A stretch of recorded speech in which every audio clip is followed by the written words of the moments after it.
Boduppal GHMC సర్కిల్లో colonies welfare association federation ఆధ్వర్యంలో గణతంత్ర దినోత్సవం వేడుకలు. మేడ్చల్ జిల్లా బోడుప్పల్ జీహెచ్ఎంసీ సర్కిల్లో colonies welfare association federation chairman Rapolu Ramulu ఆధ్వర్యంలో 77వ గణతంత్ర దినోత్సవ వేడుకలను జాతీయ జెండా ఎగురవేసి గొప్పగా జరుపుకున్నారు. ఈ కార్యక్రమంలో federation chairman Edla Srinivasareddy, president Abraham Lincoln, vice president Ramakrishnareddy, general secretary Gaddam Yadagiri, treasurer Srinivas Gupta మరియు ఫెడరేషన్ గౌరవ అధ్యక్షులు, సభ్యులు మరియు పలు కాలనీల అధ్యక్షులు పాల్గొని గొప్పగా నిర్వహించారు.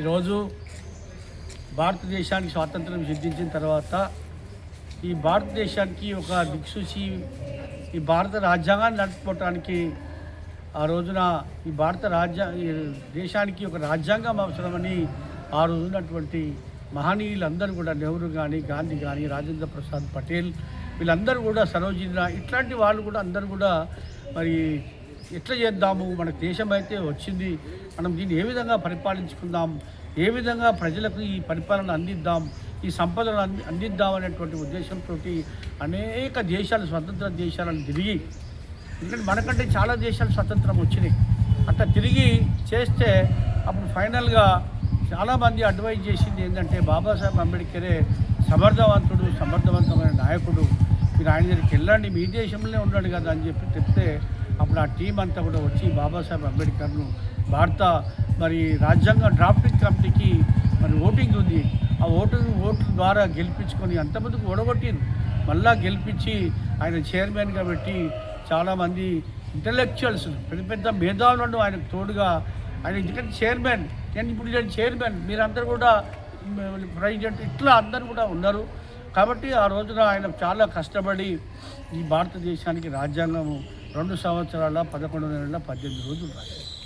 ఆయనే రాసిందంటే ఆయన కొంతమంది సహకరించారు, కొంతమంది ఆ వేసిన కమిటీలో సహకరించలేదు, ఎందుకంటే వాళ్ళ ఆరోగ్య రీత్యా రకరకాలుగా ఉద్దేశాలతోటి వాళ్ళు రాలేదు.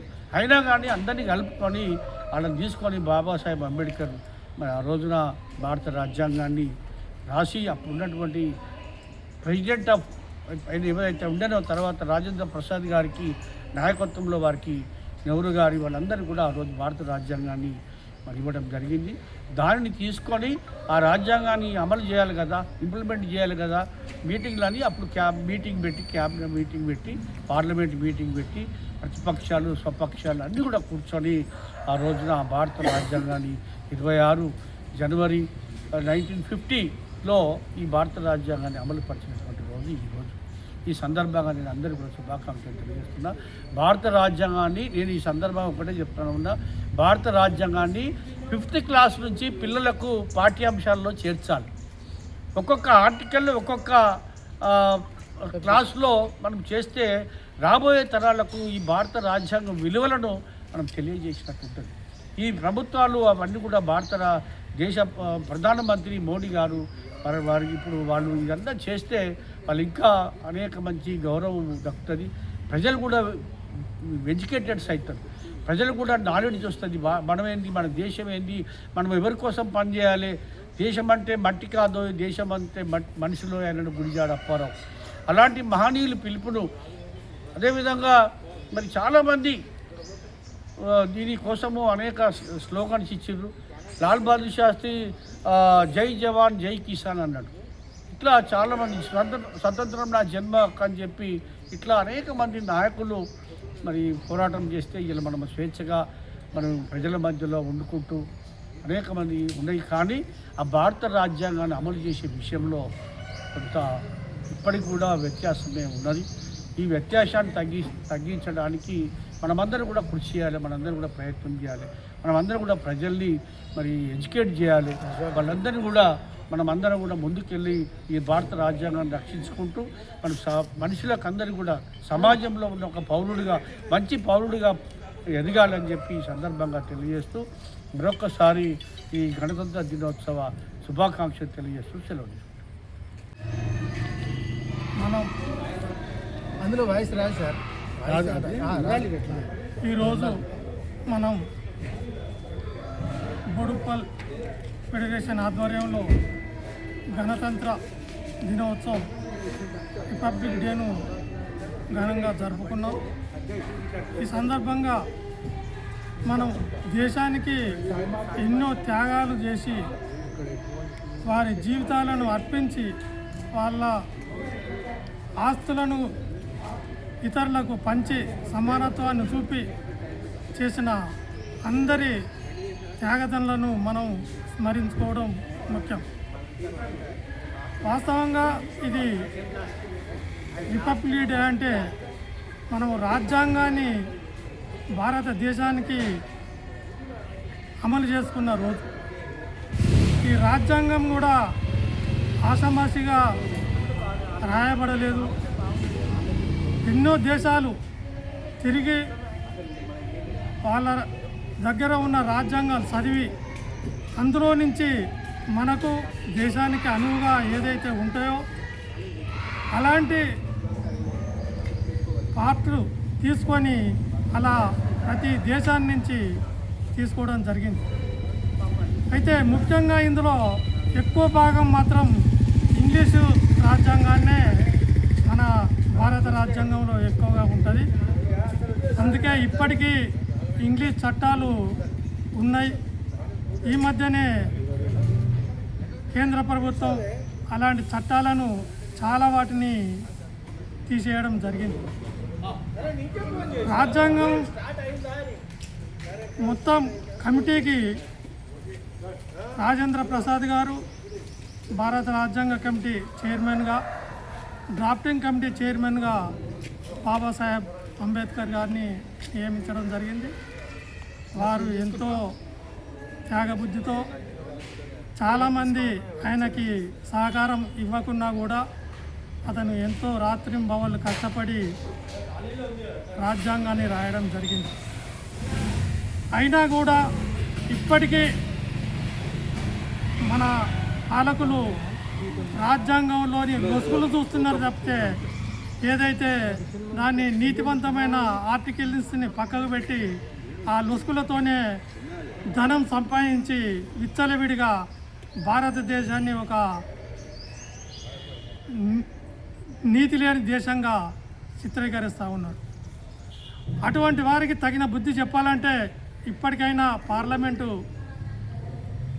రాజ్యాంగంలో లొసుగులను ఏదైతే ఉన్నాయో వాటిని అరికట్టి ఎవరు ఎలాంటి అవినీతికి పాల్పడకుండా చేయవలసిన అవసరం ఉన్నది.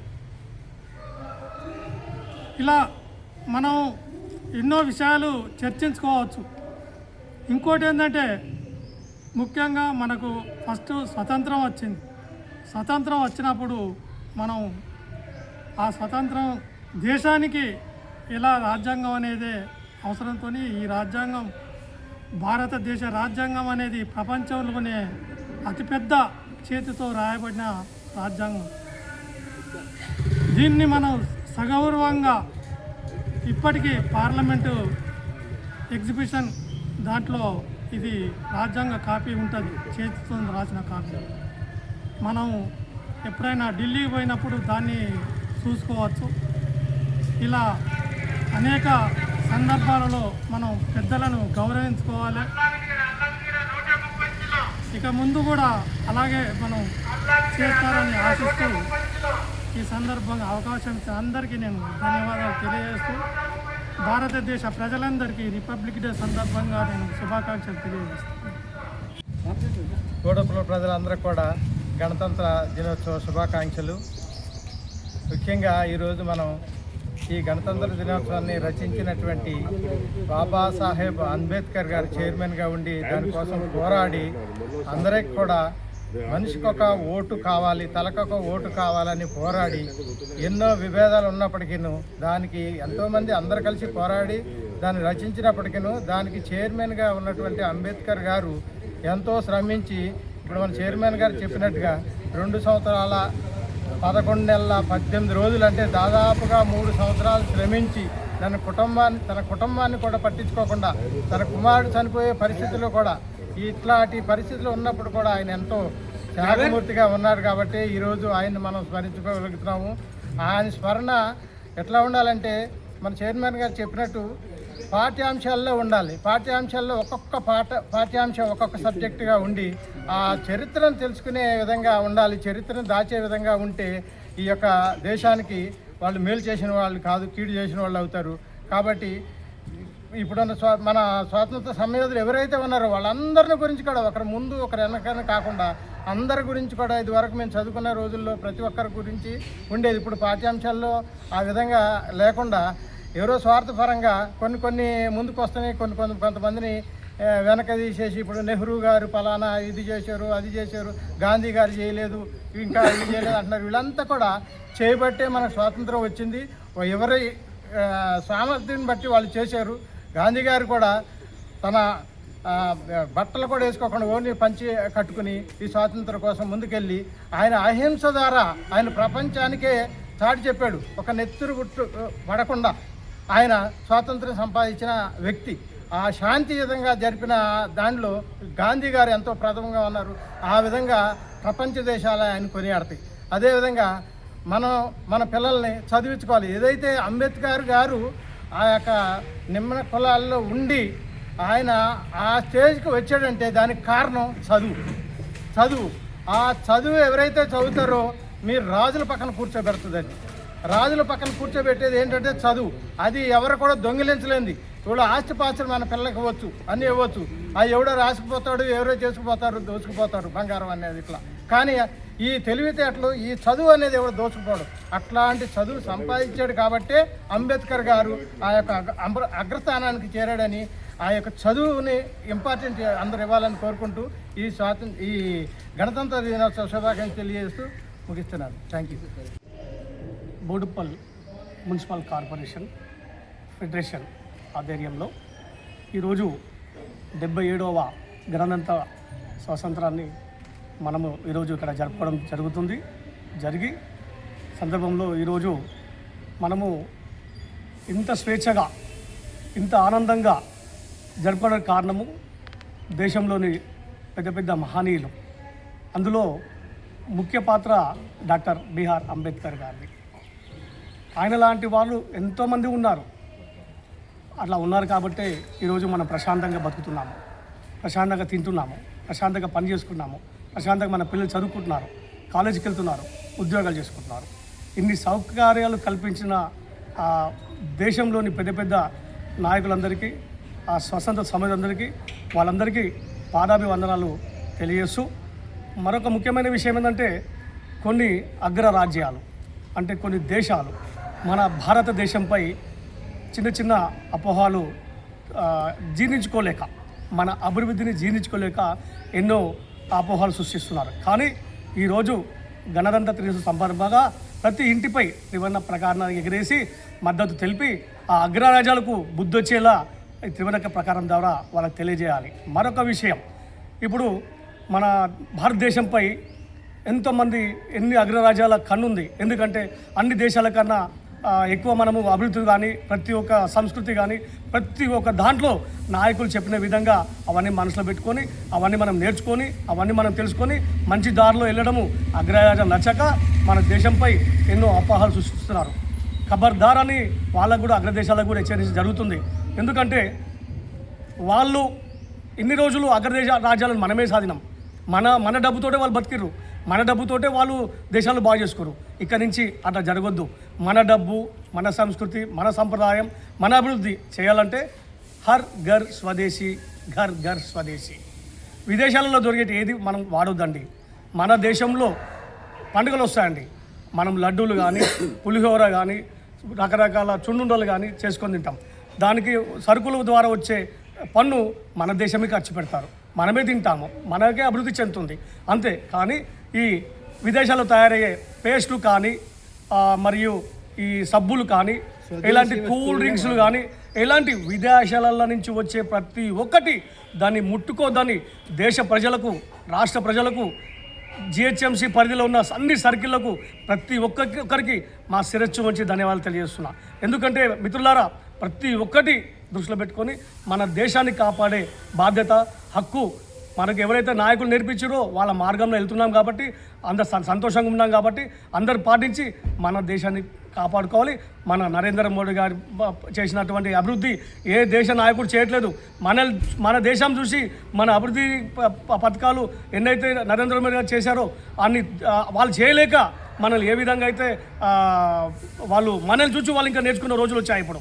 అందుకే కనుకనే మనము భారతదేశానికి మన మోడీ గారికి సపోర్ట్గా ఉండి మద్దతు తెలిపి మన దేశాన్ని కాపాడుకుందామని తెలియస్తూ భారత్ మాతాకి జై.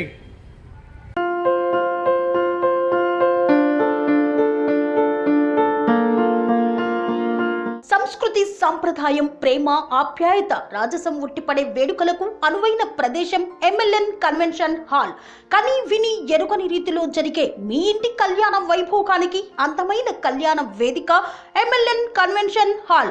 ఎంఎల్ఎన్ కన్వెన్షన్ హాల్ ప్రత్యేకతలు: సువిశాలమైన wedding halls, centralise AC, banquet hall మరియు విశాలమైన డైనింగ్ హాల్, వధువరుల కోసం ప్రత్యేక ఏసీ మరియు నాన్ ఏసీ గదులు, నక్షత్రాల వెలుగులో పచ్చని పచ్చికపై పార్టీల కోసం అనువైన గార్డెన్.